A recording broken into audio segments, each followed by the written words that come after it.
Oppenheimer presenta. Llega a usted por cortesía de Arcos Dorados.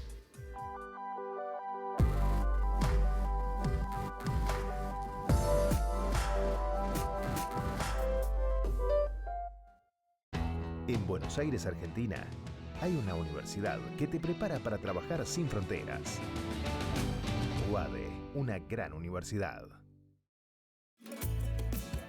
En el Bancoppel de Julia, la tarjeta de crédito se tramita solo con una identificación oficial. Bancoppel, el banco que quiero a mi manera. ¿Sabías que según un estudio de la Universidad de Oxford, casi la mitad de los trabajos actuales podrían dejar de existir en 10 años? La inteligencia artificial llegó para quedarse. ¿Cómo te va a afectar la automatización? ¿Cuáles son los trabajos del futuro? Andrés Oppenheimer te lo cuenta en su nuevo libro, Sálvese quien pueda. Y no te quedes atrás. Encuéntralo en librerías.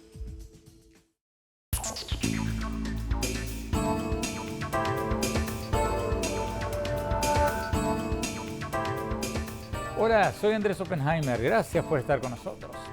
¿Se viene una ola de gobiernos de izquierda radical en América Latina?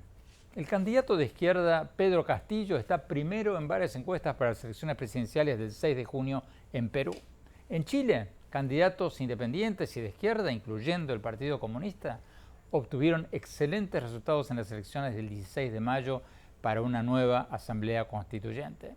En Colombia, protestas masivas que han paralizado al país y el ex guerrillero y ex alcalde de Bogotá, Gustavo Petro, está primero en las encuestas para las elecciones del año próximo.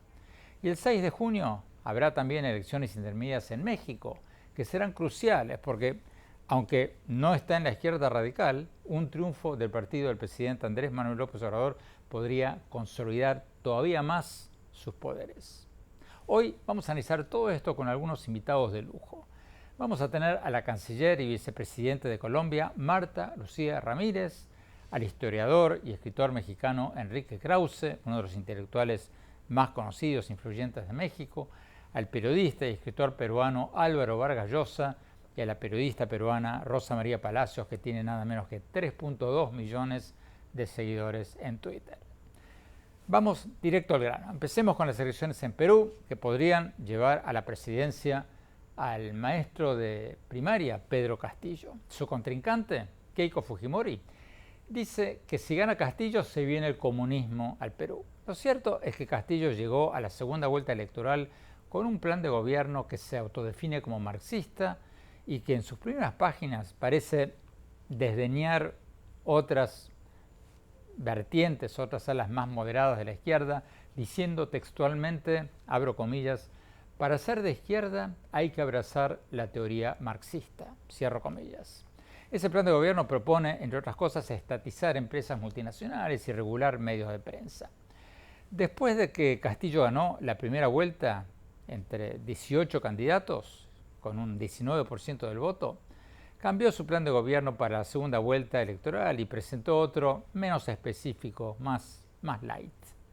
Quiero señalar que invitamos repetidamente tanto a Pedro Castillo como a Keiko Fujimori para que estén hoy con nosotros en este programa.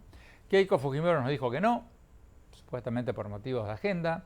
El encargado de prensa de Pedro Castillo nos dijo que sí, que el jefe de campaña había aprobado la entrevista, pero después no volvieron a contestar nuestros mensajes. Vamos directamente a Álvaro Vargas Llosa. Álvaro, gracias por estar con nosotros. Álvaro, Pedro Castillo va arriba en la mayoría de las encuestas. ¿Qué se sabe de Pedro Castillo? ¿Quién es? ¿Y hasta qué punto es cierto la afirmación de su rival, de Keiko Fujimori, de que si gana Castillo, Perú se va a convertir en un país comunista? ¿Cómo no, Andrés? Gracias por la invitación.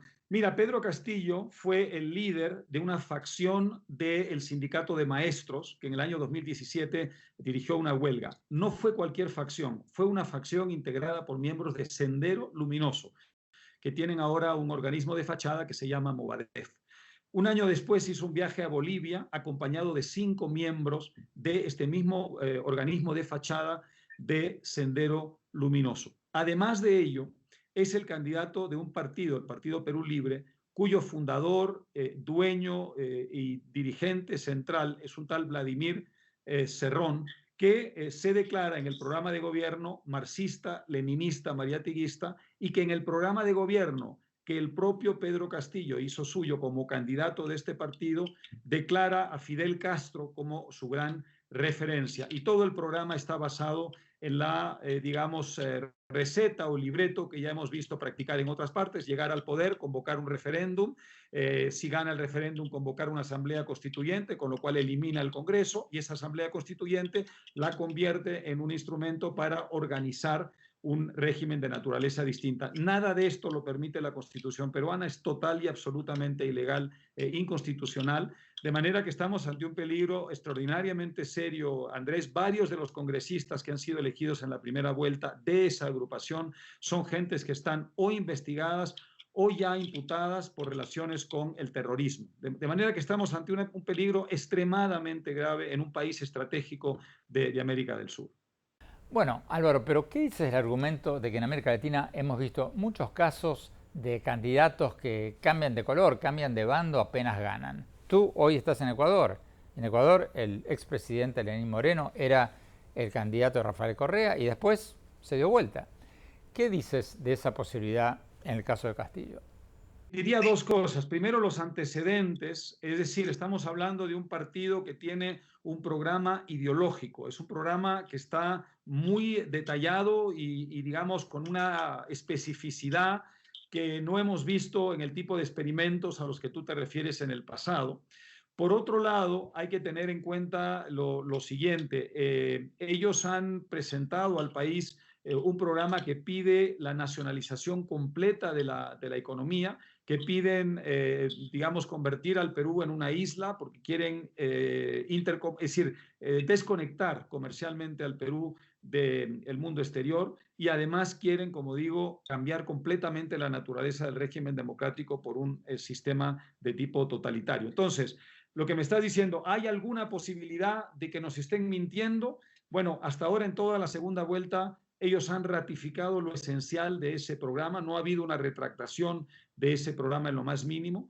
Y yo lo que recuerdo muy bien, Andrés, en todas las experiencias anteriores, desde luego la de Hugo Chávez en Venezuela en su momento, pero también la de Correa en Ecuador y también la de Evo Morales en Bolivia, es que ese tipo, digamos, de programa o ese tipo de plataforma electoral siempre conduce a lo mismo, conduce a que en una plena luna de miel, con una enorme popularidad, se venga ese huracán populista que les permite cambiar la naturaleza del régimen. Si gana Keiko Fujimori, ¿no existe el peligro en caer en un régimen autoritario de derecha, o sea, un chavismo al revés, que asuma todos los poderes? Porque ella también tiene genes autoritarios, ¿o no?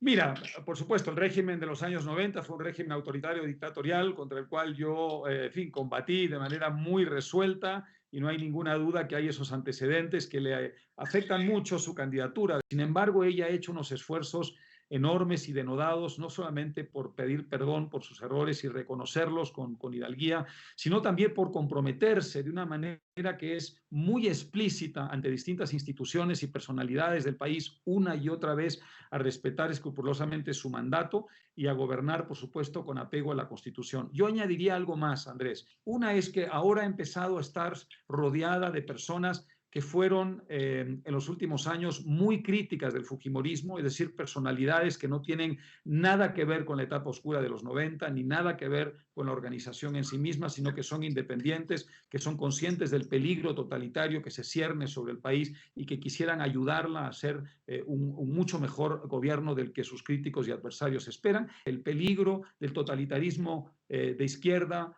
al estilo chavista es hoy infinitamente más grave que cualquier riesgo que se pueda producir con una candidatura como la de Keiko. Muchísimas gracias, Álvaro Vargas Llosa. Vamos a Lima, vamos con Rosa María Palacios. Rosa María, el 22 de mayo tú tuiteaste a tus más de 3 millones de seguidores, lo digo con sana envidia, que, abro comillas, es muy probable que gane Pedro Castillo. Y agregaste que, abro comillas nuevamente, será un gobierno socialista. No queda sino aceptarlo y esperar 5 años.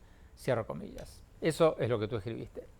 ¿Sigues pensando lo mismo? ¿Sigues pensando que gana Pedro Castillo? No lo sé, en realidad, Andrés. Mira, en el Perú cualquier cosa puede pasar en las últimas 2 semanas antes de la segunda vuelta, que es la definitiva en nuestro país. Y cuando digo cualquier cosa, realmente es cualquier cosa. Keiko Fujimori llevaba ventaja en los 2 procesos electorales anteriores en los que llegó a la segunda vuelta. Una vez contra Ollantumala, la segunda vez contra Pedro Pablo Kuczynski. Y en el último minuto, sobre todo, fue dramático el triunfo del expresidente Pedro Pablo Kuczynski. Esta vez, el candidato de la izquierda, el candidato de un partido que es nuevo en el Perú, que se llama Perú Libre, Pedro Castillo, un maestro de primaria, viene ganando desde que arrancó la segunda vuelta, desde el 11 de abril, en todas las encuestas. Ha estado siempre arriba, siempre con ventaja, a veces grande, a veces mucho más pequeña. Ayer en la encuesta de Ipsos se señala que ya la distancia entre ambos es 5 puntos, pero Castillo siempre ha estado arriba. Es posible, por lo tanto, que efectivamente gane las elecciones, aunque, reitero, cualquier cosa puede pasar. Si llega a ganar Castillo, tú dices que será un gobierno socialista, pero ¿qué tipo de socialista? ¿Socialista moderado, socialista radical o comunista, como dice Keiko Fujimori? Creo que va a ser un socialista radical. Y explico por qué. El partido que lo lleva como candidato presidencial, en realidad es el partido de otro líder, un gobernador regional de una región que se llama en el Perú Junín, en el centro de los Andes peruanos, que tiene una formación de cuadro de partido, digamos, socialista. Él estudió medicina en Cuba, toda la carrera, es pro-cubano, se inspira en su ideario programa en los gobiernos de Chávez, en el gobierno de Evo Morales, en el gobierno de Correa, y quiere llevar este socialismo del siglo XXI al Perú. En ese contexto es reclutado Castillo porque Cerrón no puede postular porque es un condenado por corrupción. Castillo es en este momento el candidato de Cerrón. La pregunta que nos hacemos todos es ¿cuánto de Castillo hay en Cerrón y cuánto de Cerrón en Castillo? Castillo ha querido afirmar su independencia en esta segunda vuelta, pero su nuevo programa de gobierno, distinto al de la primera vuelta, su nuevo programa de gobierno no deja de establecer un rol del Estado en la economía que es muy similar a la de cualquier gobierno socialista. Rosa María Palacios, muchísimas gracias. Tenemos que ir a un corte. Cuando volvamos, vamos a hablar con Enrique Krause, uno de los intelectuales más importantes de México, sobre las elecciones del 6 de junio en México. Y después vamos a tener a la vicepresidenta de Colombia y canciller de Colombia, Marta Lucía Ramírez. Vamos a preguntarle sobre las protestas que están sacudiendo a Colombia. Vamos a un corte rápido. Ya volvemos.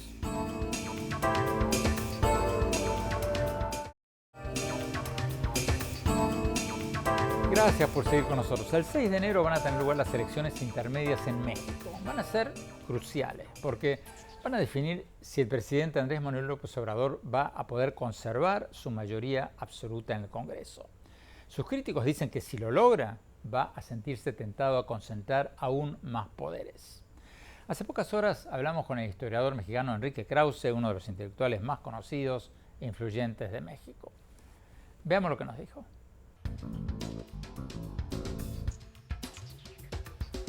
Enrique Krause, muchas gracias por estar con nosotros. Enrique, las encuestas muestran que López Obrador sigue siendo muy popular. ¿Tú crees que el partido de López Obrador, Morena, va a lograr mantener su mayoría absoluta en el Congreso en las elecciones del 6 de junio? Es un hecho que la mayoría calificada que requiere el Obrador en el Congreso, en la Cámara de Diputados, para reformar la Constitución, no la va a alcanzar. La duda es si va a alcanzar la mayoría en el Congreso, junto con los partidos satélites que tiene. Bueno, hay que recordar, para responder a esta pregunta, hay que recordar que se trata de elecciones intermedias, pero también de elecciones de en la que se disputan alrededor de 15 gubernaturas. Esto es algo crucial, porque se trata de una elección de índole local.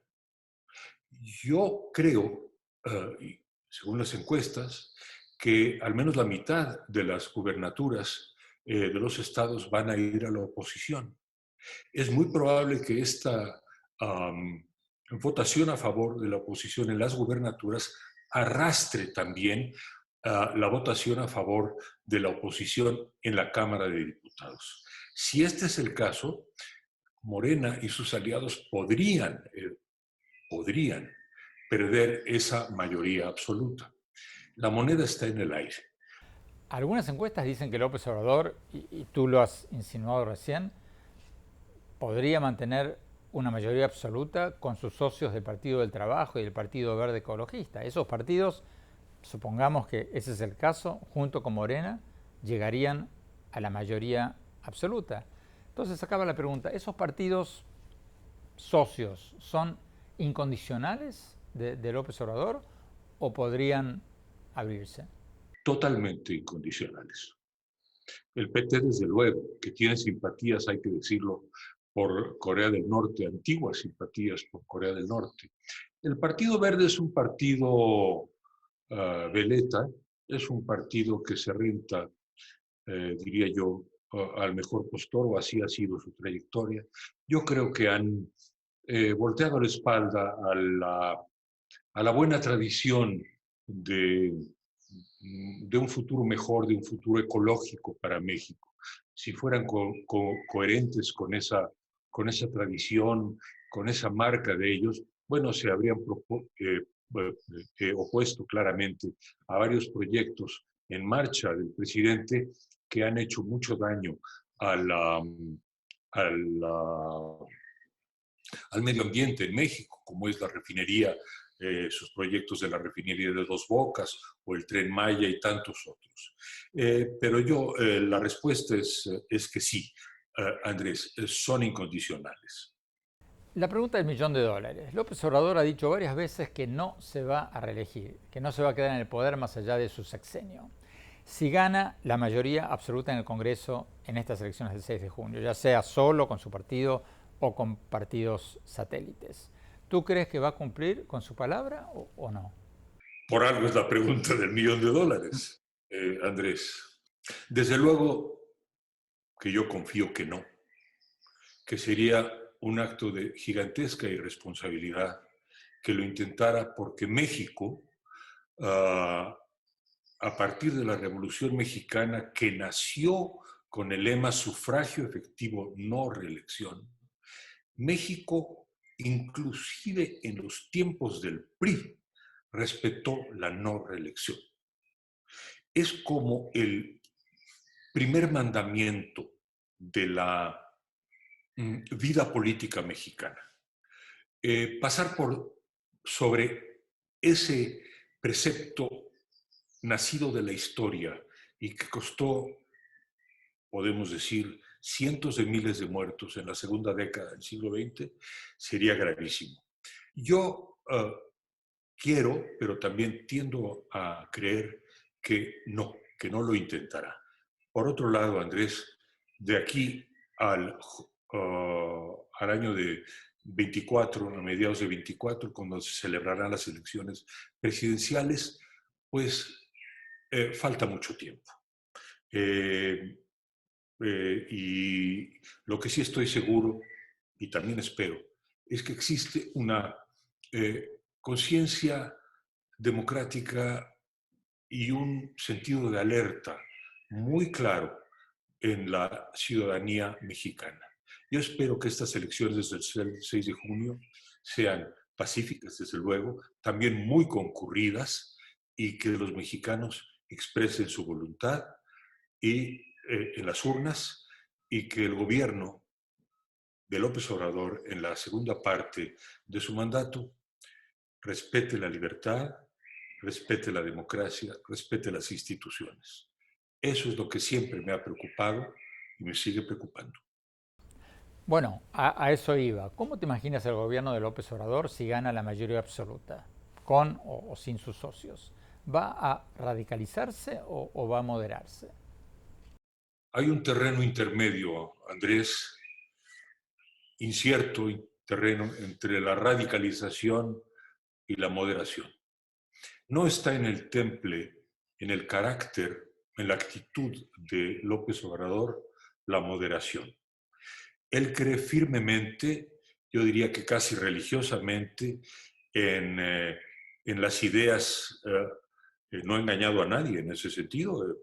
Él las ha puesto en marcha, en práctica, las ideas que presentó al electorado en el 2018, y yo no veo ninguna razón para pensar que él va a renunciar a ninguna de esas ideas.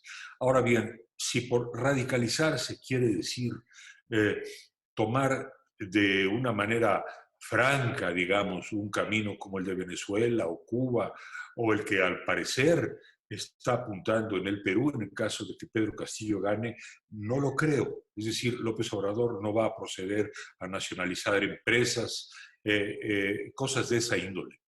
A mí lo que me preocupa, Andrés, es todo lo que implica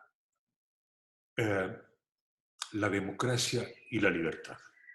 Dos conceptos, digamos,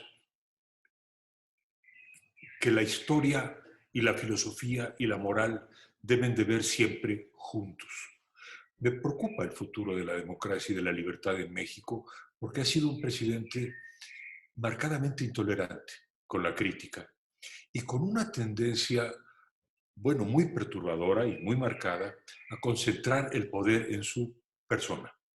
La concentración de poder que tiene el presidente López Obrador en México, me atrevo a decirlo, habiendo estudiado y habiendo sido testigo de las últimas décadas del siglo XX, no la tuvo ningún presidente del PRI. Por la razón siguiente: el PRI era un instituto que no estaba al servicio del presidente. Eran dos instituciones juntas, complementarias, el partido y el presidente. El presidente no era dueño del partido y el partido no siempre se plegaba al presidente. Y desde luego cada 6 años entraba un nuevo presidente. Bueno, Andrés, lo perturbador aquí es que Andrés Manuel López Obrador es dueño, para todos los efectos prácticos, de Morena, que lo obedece a pie juntillas y que iría con él en cualquier decisión que intente tomar en el futuro. Eso es lo que me preocupa.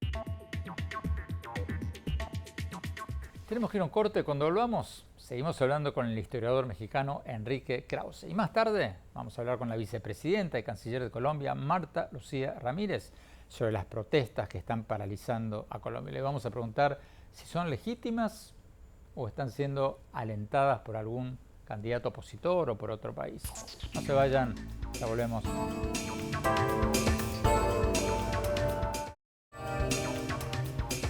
Gracias por seguir con nosotros. Estamos hablando con el historiador mexicano Enrique Krause, uno de los intelectuales más conocidos de México, sobre las elecciones intermedias de México del 6 de junio.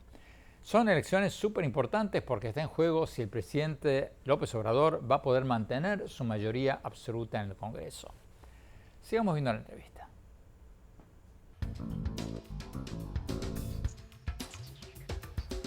Enrique, tú has sido uno de los blancos principales de las críticas de López Obrador contra los medios y contra los intelectuales. Él ha dicho, nombrándote por tu nombre, que eres parte de lo que él llama el AMPA del periodismo, cierro comillas. El año pasado te acusó de haber recibido publicidad oficial en presidencias pasadas y hace pocos días volvió a acusarte de haber recibido un contrato del Instituto Nacional Electoral para un documental sobre la democracia. ¿Cuál es tu respuesta a esas acusaciones que el presidente te hace a ti personalmente? En primer lugar, quiero decir que López Obrador tenía expresiones extraordinarias de afecto y de reconocimiento hacia mí hasta el año de 2006, públicas expresiones. López Obrador me propuso para dirigir el Instituto Federal Electoral. López Obrador conoce muy bien la trayectoria mía como defensor de la democracia desde el movimiento estudiantil del 68. Yo fui crítico del PRI y ahí están 10 libros, ahí están cientos de ensayos, ahí están también los documentales que he hecho a lo largo de mi vida en la historia para aportar a la historia de la democracia. ¿Qué ocurrió? En el 2006 yo escribí un ensayo llamado El Mesías Tropical, en la revista Letras Libres, en donde señalé que había muchos rasgos en su carácter que me hacían temer por una presidencia como la que hemos tenido.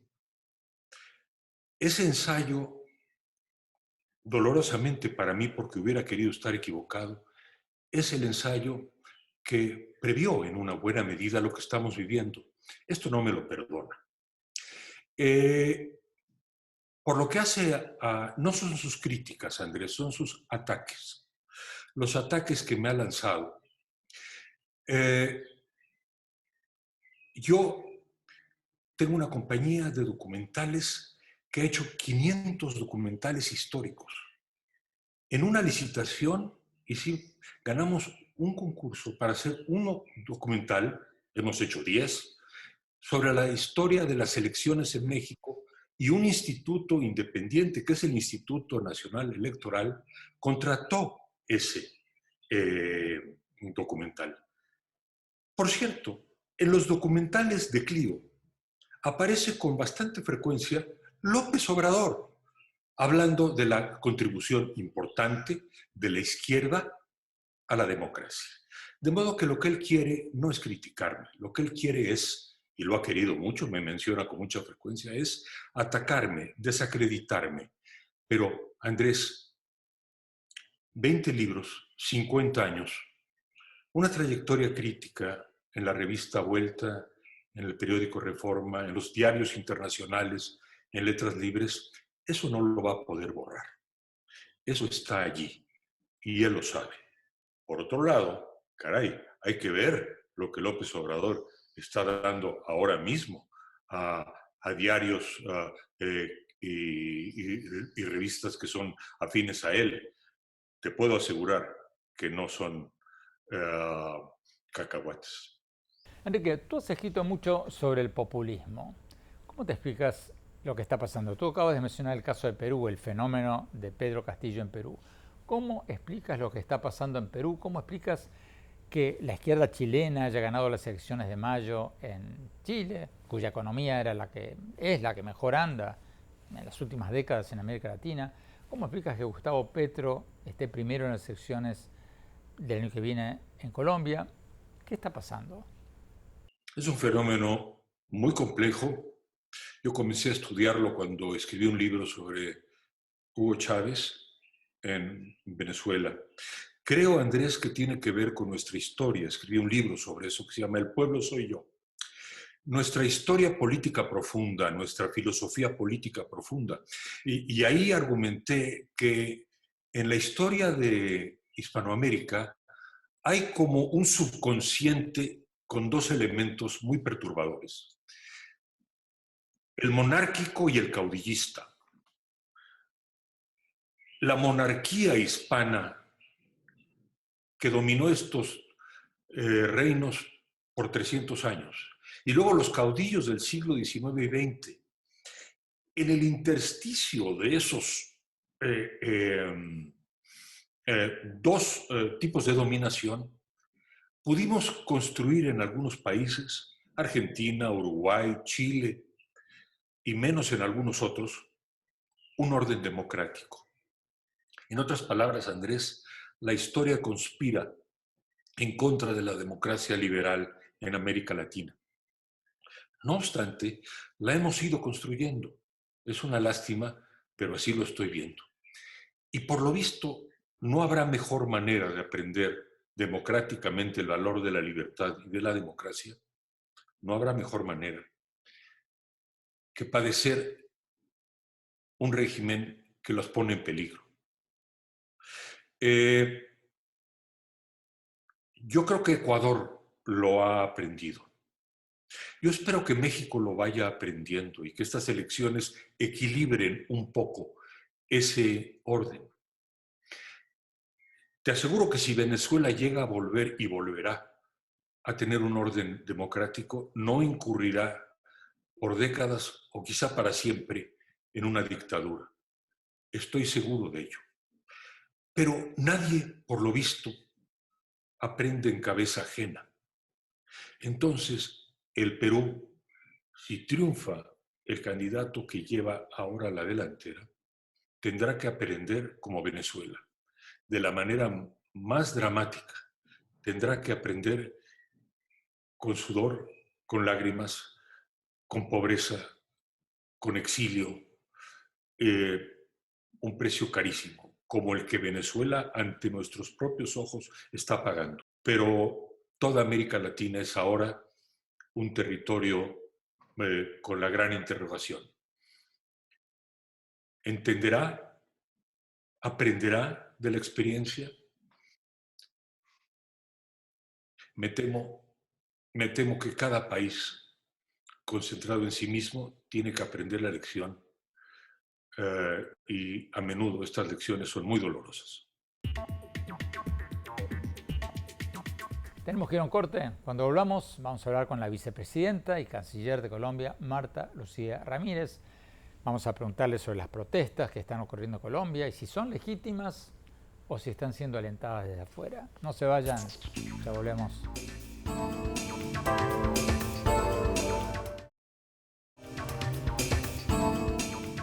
Gracias por estar con nosotros. Colombia está siendo sacudida por protestas sociales que ya han dejado al menos 27 muertos y más de 2.000 heridos en las últimas semanas. Varios grupos de derechos humanos y unos 50 congresistas de Estados Unidos están criticando al gobierno de Iván Duque de permitir supuestamente una exagerada represión policial. La vicepresidenta y canciller colombiana Marta Lucía Ramírez viajó la semana pasada a Washington para responder a estas críticas. Hablamos con ella. Veamos lo que nos dijo.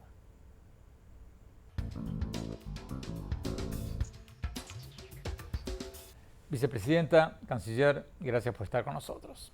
Empecemos por el tema clave. Usted está de visita en Washington, donde varias organizaciones de derechos humanos y congresistas están criticando a su gobierno por abusos policiales. Hace poco, 50 congresistas demócratas le pidieron al secretario de Estado Anthony Blinken que se retire la ayuda de Estados Unidos a la policía colombiana.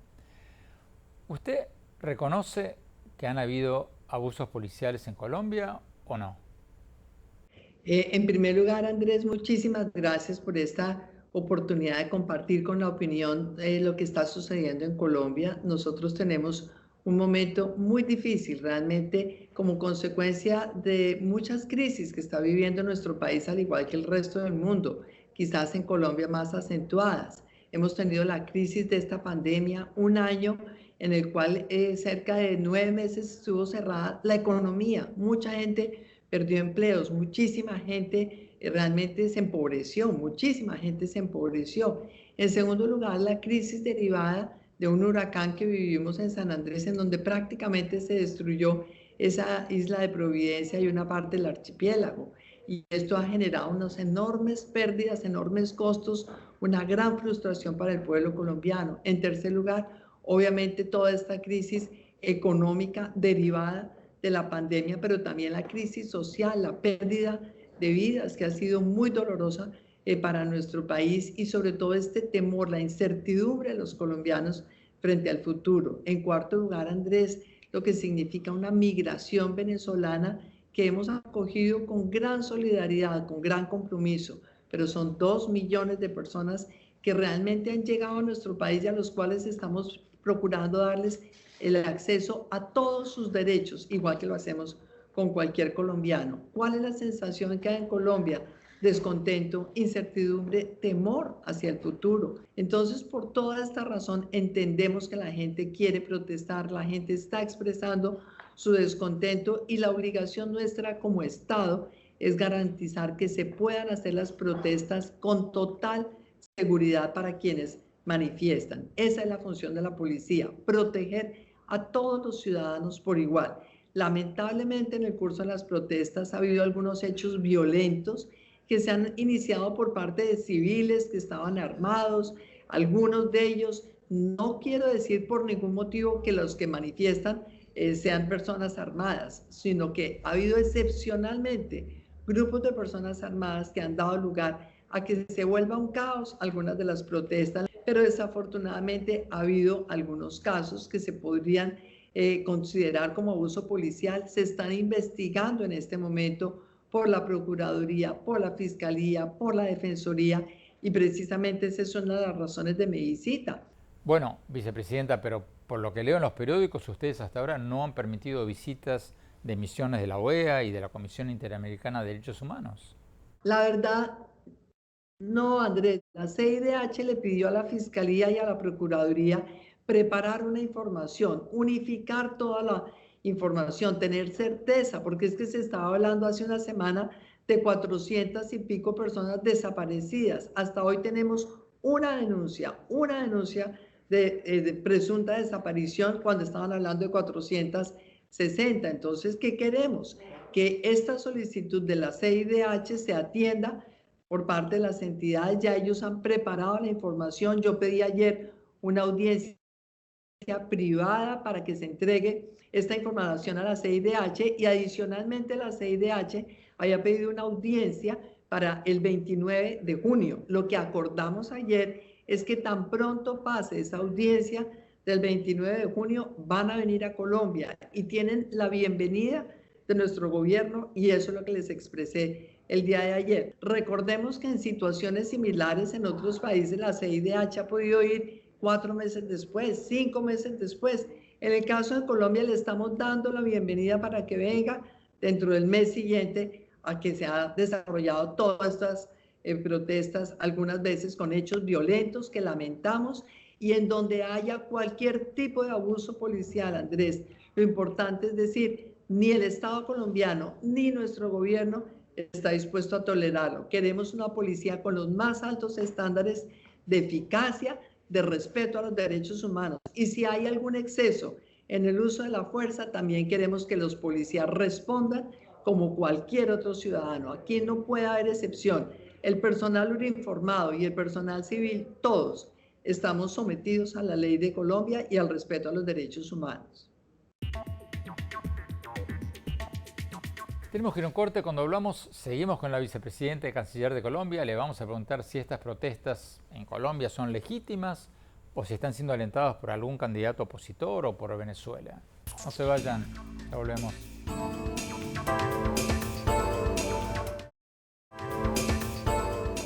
Gracias por seguir con nosotros. Estamos hablando con la vicepresidenta y canciller de Colombia, Marta Lucía Ramírez, que acaba de viajar a Washington para responder a críticas de ONGs y de congresistas de que el gobierno colombiano habría usado excesiva fuerza policial para reprimir las violentas protestas que han paralizado el país. Sigamos viendo la entrevista.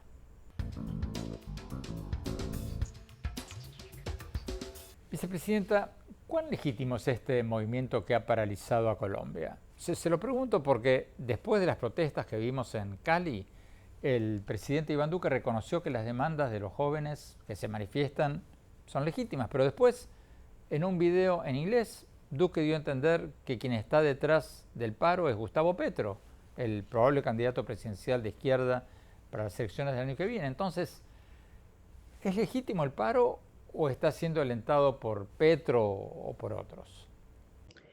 A ver, Andrés, lo más importante es reconocer que es legítimo el descontento que tienen los ciudadanos en Colombia y en el mundo entero, porque de un momento a otro vemos realmente la incapacidad del Estado de resolver todas las necesidades de una población que de un momento a otro quedó sin trabajo, que quedó sin la oportunidad de tener una vida normal. Entonces es legítimo que la gente proteste. Segundo, es legítimo que lo haga pacíficamente.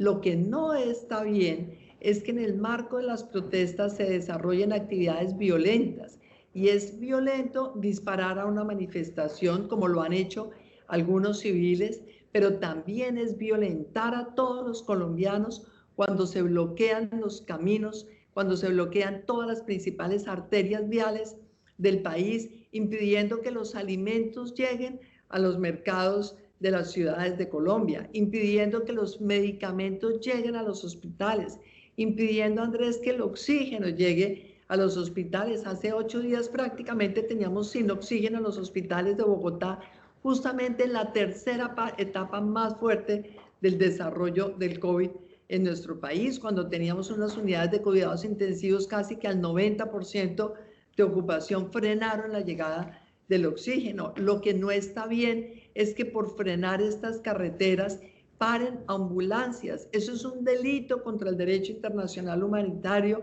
es un crimen de lesa humanidad parar, obviamente, misiones médicas y unas ambulancias, 2 casos de ambulancias, una con una mujer que estaba dando a luz, no la dejaron pasar, hicieron abrir muchas veces la puerta para cerciorarse de que era realidad que estaba dando a luz hasta que se murió su bebé. Y otro hace 4 días idéntico, una mamá con su bebé pequeña que iba hacia el hospital, enferma la chiquita, se murió en la carretera. ¿Por qué? Porque la pararon en muchos retenes sin dejarla pasar, sin ninguna atención a esta emergencia. Luego, eso está mal.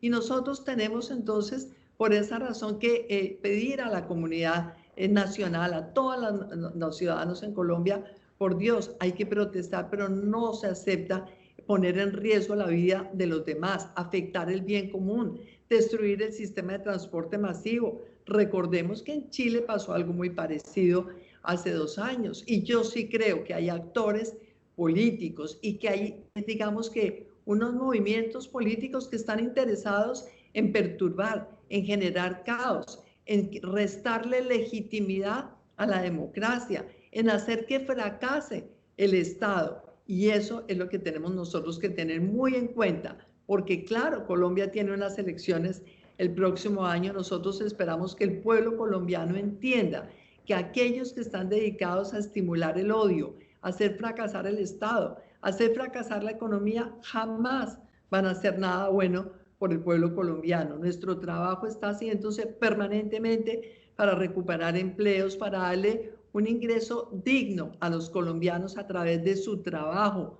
Nosotros no estamos ofreciendo cosas imposibles, que vamos a ofrecer un asistencialismo permanente para toda la gente, porque eso no es cierto, porque no hay cómo hacer eso. Y ese es uno de los puntos que hemos tenido en discusión justamente con la mesa del paro. Cómo lograr que se le pueda dar una renta básica a una porción de la población, pero la prioridad tiene que ser generar empleos, que eso es lo que dignifica a la gente. Nosotros creemos que el discurso de algunos de descalificar el Estado, descalificar el sistema económico, descalificar la economía de mercado es un discurso populista, es un discurso mentiroso, es un discurso peligroso, y eso yo sí creo que cada quien tiene que analizar quiénes son los que están promoviendo ese discurso en Colombia y en distintos países. Bueno, pero ¿quiénes son esos algunos? ¿Quiénes son esos autores políticos, esos movimientos políticos? Hablemos sin tapujos. ¿Usted se refiere a Gustavo Petro, a Venezuela? Andrés, francamente creo que aquí hay unos intereses que trascienden, obviamente, la política doméstica. Yo sí creo que desafortunadamente hemos visto durante varios años que hay un propósito que es desestabilizar a Colombia, la solidez institucional, la democracia colombiana. Sin duda, nosotros sabemos que al tener una dictadura en Venezuela, esta dictadura ha facilitado la presencia de los grupos ilegales de Colombia, de las disidencias de las FARC, del ELN, del narcotráfico. Todo esto es gente que tiene el propósito claro de desestabilizar a Colombia. Y hay políticos en Colombia que tienen una afinidad personal, ideológica, filosófica, política. Entonces, eso es lo que creemos nosotros que en este momento está en juego. ¿Qué visión queremos los colombianos para nuestro país? Yo estoy segura que la mayoría de los colombianos queremos ver a Colombia como un país con una democracia cada vez más fuerte, con una democracia más legítima, con una economía más sólida que genere empleos para todos. Y creo que obviamente pues hay candidatos que sin duda durante estos meses han promovido toda esta inestabilidad, toda esta desazón, toda esta rabia ciudadana. Y promover la rabia jamás es sano, promover el odio jamás es algo bueno con un país, máxime cuando se aspira a tener la primera magistratura del país. Yo creo que en este momento, por la condición que tengo como vicepresidenta de los colombianos, prefiero abstenerme de dar nombres, pero creo que por sus hechos los conoceréis. Finalmente, vicepresidenta, en Colombia los candidatos presidenciales tienen que abandonar, renunciar a sus cargos públicos un año antes de la primera vuelta electoral. O sea, usted le queda esta semana para decidir si quiere ser candidata presidencial. ¿Va a ser candidato? O sea, ¿va a renunciar a sus cargos actuales o no va a estar entre los candidatos para el año próximo? Andrés, ese ha sido un dilema muy grande que he tenido durante estas últimas semanas. Por supuesto que he tenido muchas personas buscándome para que me lance nuevamente la candidatura, las mujeres, muchísimas mujeres. Nosotros hemos hecho una política de equidad de género de verdad maravillosa. Nos permitió a nosotros pasar del lugar 70 en el Foro Económico Mundial al lugar 22 en las mejores políticas de equidad de género, y creemos mucho en el desarrollo, en la educación, en la innovación, en la productividad, en todo esto. Pero la verdad también siento que este es un momento difícil en el cual esta política exterior de Colombia necesitaba un refuerzo. Con el presidente hablamos que pues obviamente siendo la vicepresidenta puedo llevar al mundo entero realmente esta certeza de que somos un Estado legítimo, una sociedad que quiere siempre progresar, como lo hemos hecho durante los últimos 25 años. Nosotros, gracias a la ayuda de Estados Unidos, gracias al esfuerzo enorme de millones de colombianos, hemos mejorado la calidad de nuestra institucionalidad, la calidad de nuestra economía. Recordemos, Andrés, Colombia estaba creciendo al 4% antes de la pandemia. Tenemos que recuperar eso. Y por todo eso creo que esta política exterior en este momento es tremendamente prioritaria, y por eso entonces acepté quedarme acompañando al presidente el año que le queda en el gobierno y renunciar a la aspiración presidencial. Yo le pido a Dios que Colombia realmente tenga una candidatura que pueda recoger a los colombianos. Aquí no podemos nosotros estar polarizados entre los extremos. Cualquier extremo, la extrema derecha, la extrema izquierda, todo eso lo que genera es más división, más odio, más fractura de la sociedad colombiana. Necesitamos que haya gente que crea en el Estado de Derecho, que crea en el desarrollo y la libertad económica, que crea en la promoción y dignificación del ser humano, pero que lo haga con el compromiso real de unir a los colombianos. Yo espero, Dios quiera, que tengamos una candidatura que cumpla esas condiciones para que la mayoría de los colombianos votemos por esa candidatura, jamás por alguien que promueva más odio ni más división en Colombia. Ya volvemos con mi opinión sobre lo que está pasando en Colombia, en Perú, en Chile, en México, este terremoto político que está sacudiendo buena parte de América Latina. No se vayan, ya volvemos.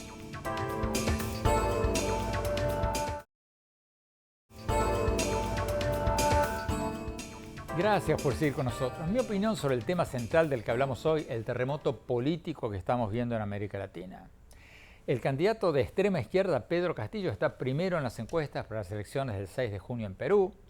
Las protestas sociales han paralizado a Colombia.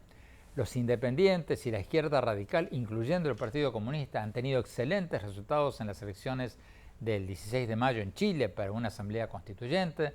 Chile, uno de los países con la economía más exitosa de América Latina en las últimas décadas, que más ha reducido la pobreza. ¿Qué está pasando?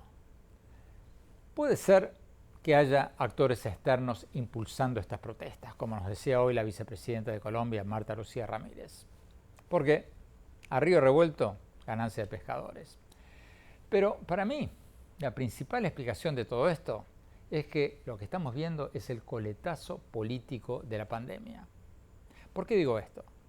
Porque la mayor parte de los manifestantes que estamos viendo en las calles de Colombia, de Chile, de varios otros países son jóvenes. Jóvenes desempleados, los famosos ninis, los jóvenes que no estudian ni trabajan. La crisis económica provocada por la pandemia ha hecho aumentar el desempleo juvenil enormemente.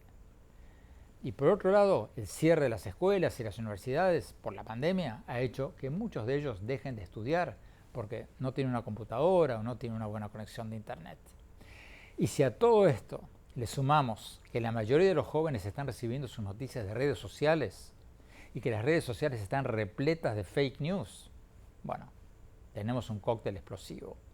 La combinación de jóvenes desempleados por la pandemia y de escuelas cerradas por la pandemia, con la ola de noticias falsas por las redes sociales, son una combinación explosiva que puede llevar a cualquier cosa en varios de nuestros países. Si quieren profundizar sobre el tema y ver mi opinión sobre qué deberíamos hacer para evitar que legítimos reclamos sociales de los jóvenes terminen llevando al poder a capitanes del micrófono que después ahuyentan las inversiones y producen mucho más pobreza, como pasó en Venezuela, los invito a leer mi columna sobre este tema en mi blog, en la página de internet andresopenheimer.com. Ahí van a poder ver también mis recientes entrevistas y mis más recientes artículos del Miami Herald. Les recuerdo la dirección del blog es andresopenheimer.com. Y síganme en mi Twitter y en mi página de Facebook y en mi Instagram. Muchas gracias. Gracias por habernos acompañado. Cuídense mucho. Hasta la semana próxima. Oppenheimer presenta. Llega a usted por cortesía de Arcos Dorados.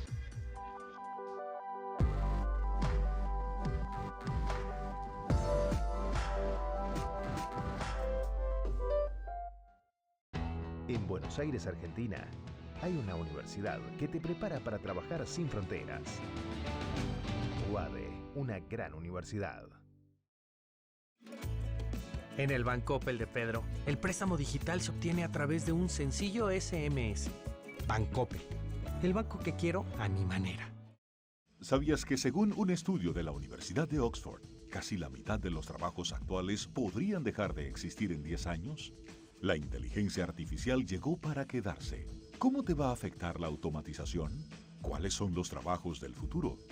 Andrés Oppenheimer te lo cuenta en su nuevo libro, Sálvese quien pueda. Y no te quedes atrás. Encuéntralo en librerías.